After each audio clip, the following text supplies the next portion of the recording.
तो रोजगार और किसानों के मुद्दों को लेकर के कलेक्ट्रेट के सामने धरने पर बैठे हुए हैं और तमाम भारतीय कम्युनिस्ट पार्टी के लोग, सैकड़ों लोग यहाँ पर पहुंचे हुए हैं अलग अलग जगहों से।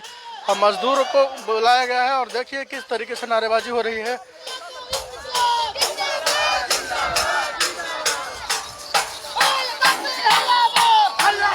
जबरदस्त नारेबाजी की जा रही है।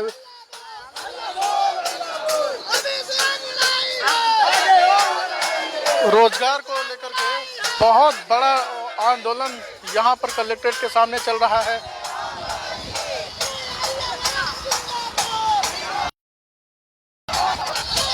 जबरदस्त नारेबाजी हो रही है। भारतीय कम्युनिस्ट पार्टी सैकड़ों लोगों को लेकर के धरने पर बैठ गई।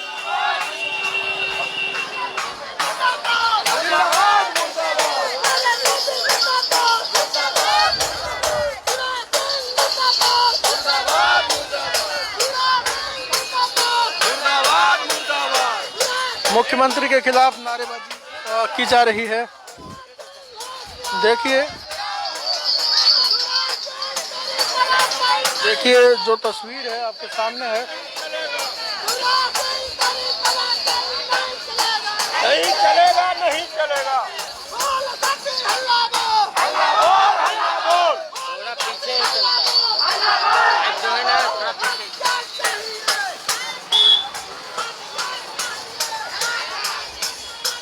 तो देखिए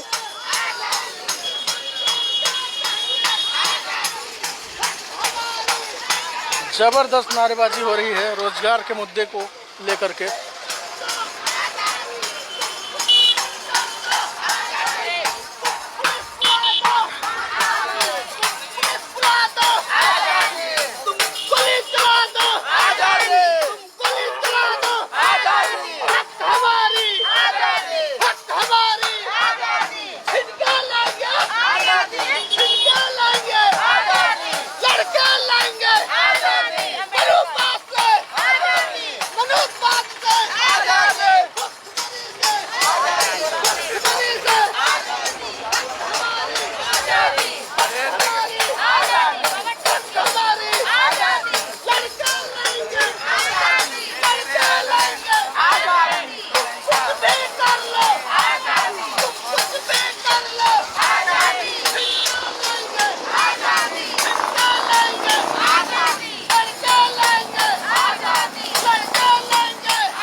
नौजवानों की एकता जिंदाबाद।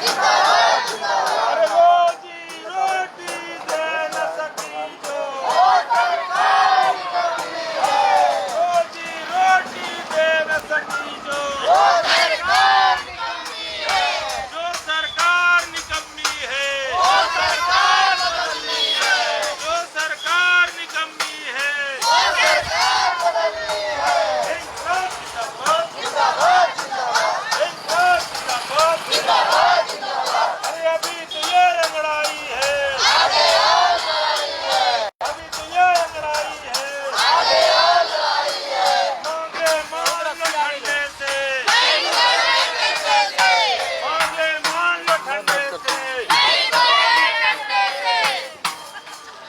संजय जी, एक बार फिर से बता दीजिए क्या कुछ मामला है। मामला सबसे बड़ी बात, सबसे पहला मामला यह है कि हमारे देश के किसान, पूरे देश के किसान आज दिल्ली के बॉर्डर पे जाकर के धरने पर बैठे हुए हैं और ये हमारी केंद्र की सरकार, गूंगी बहरी सरकार, जो आज तक किसानों से बात नहीं की।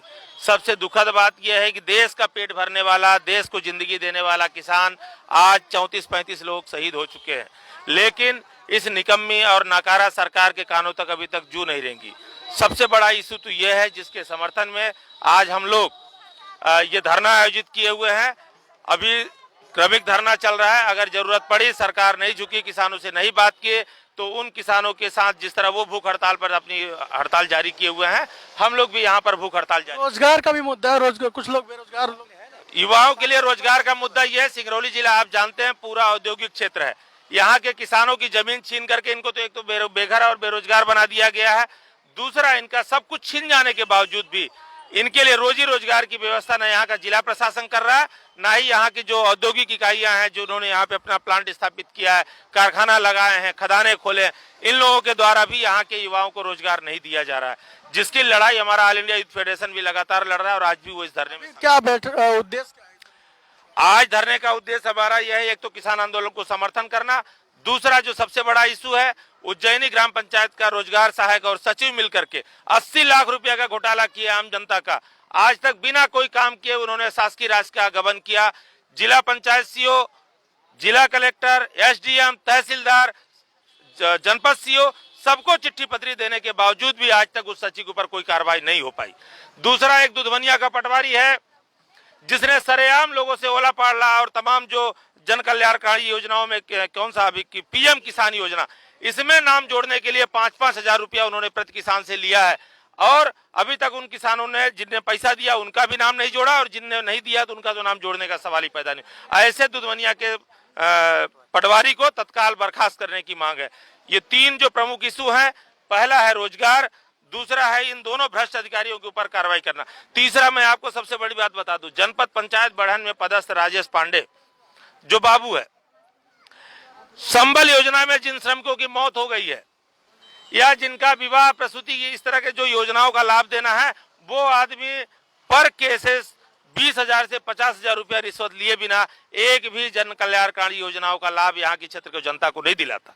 उसके खिलाफ हम लोगों ने लगातार शिकायत की है, कलेक्टर महोदय को भी चिट्ठी दिया है, जिला पंचायत सीओ को भी दिया, जनपद सीओ बढ़न को भी दिया, लेकिन आज तक उस बाबू के ऊपर कोई कार्रवाई नहीं हुई। इस तरह कुछ ज्वलंत है सिंगरौली के हमारे जो मुद्दे हैं, उन सबको लेकर के हम धरने पर बैठे हैं। तो भ्रष्टाचार के खिलाफ लगातार जनप्रतिनिधि अपना वादा करते हैं, दिखाते हैं कि हम कहीं न कहीं पारदर्शिता के तरीके से काम करते हैं, लेकिन आज देखिए भ्रष्टाचार को लेकर के कितना बड़ा मामला सामने आया है कि जो किसानों का जो सम्मान योजना हो या फिर ओलावृष्टि से उनकी जो जमीन फसल बर्बाद हुए हैं उसके लिए जो भी मुआवजे की राशि, उसके लिए पटवारी कहीं ना कहीं रिश्वत लेते हैं, ये इनका कहना है। और जनप्रतिनिधि जो है जगह जगह जाकर के अपने पारदर्शिता होने का प्रमाण देते हैं। तो कहीं ना कहीं आज स्पष्ट हो गया, जो ये त्रस्त लोग यहाँ पर पहुंचे हुए हैं कि एक गांव की बातें कर रहे थे कि 80 लाख का यहाँ पर घोटाला हुआ है बिना काम हुए उज्जैनी में। तो इस घोटाले को भी इन्होंने कई बार आवेदन किया, लेकिन बावजूद इसके अभी तक कोई कार्रवाई नहीं हुई है। तो तमाम मुद्दे हैं जिसको लेकर के ये आज धरने पर बैठने के लिए मजबूर हो गए हैं। अब ये देखना होगा कि इनके धरने पर बैठने के बाद आखिर क्या कुछ सुनवाई हो पाती है।